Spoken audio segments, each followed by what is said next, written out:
I'm delighted to announce the British Library's fundraising campaign to acquire the St Cuthbert Gospel for the nation. This really is a book of unparalleled significance. It is, we believe, Europe's oldest intact book, dating from the late 7th century, still in its original binding, and remaining exactly as it was more than 1,300 years ago. This is a once-in-a-lifetime opportunity to save this hugely important item for the nation.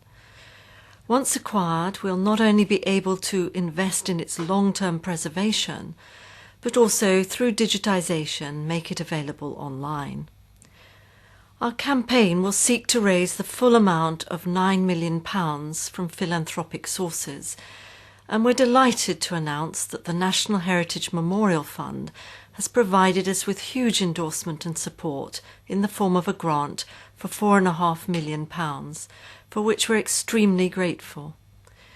We're also delighted that we've already secured 2 further grants of £250,000 each from the Art Fund and the Garfield Weston Foundation, leaving us some £2.75 million to raise to meet the whole target. Of course, the Gospel is also of special cultural importance to the northeast of England. We want as many people as possible to see this unique item, and for this reason we've developed a partnership with Durham Cathedral and Durham University to ensure that the Gospel can be displayed there on an equal basis to the time it's displayed at the British Library in London. Every time I look at the St Cuthbert Gospel or hold it in my hand, it's a really exciting and thrilling experience. I think, it makes you into a sort of time traveller really, and transports you straight back to the end of the 7th century when it was produced, because the miraculous thing about this book is that it has survived intact, and it looks to us today exactly as it would have done to people living at that time. The National Heritage Memorial Fund was set up precisely to save UK's precious heritage, and the St Cuthbert Gospel is undoubtedly a precious part of our heritage. In fact, it is so unique that we felt that there was no question that we had to do our bit to ensure that it was saved for the nation.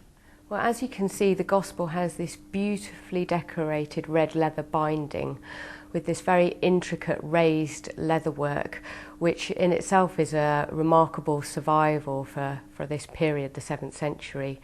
And the binding retains traces of the original yellow and blue pigments that were used to decorate the binding.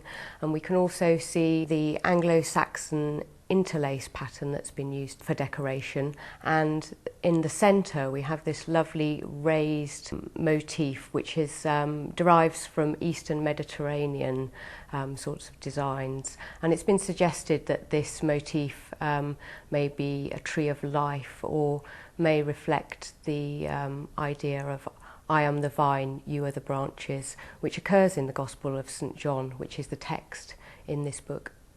We felt it was really important that the British Library ensured that as many people as possible were given access to see, to understand and appreciate this book. It's such an important book.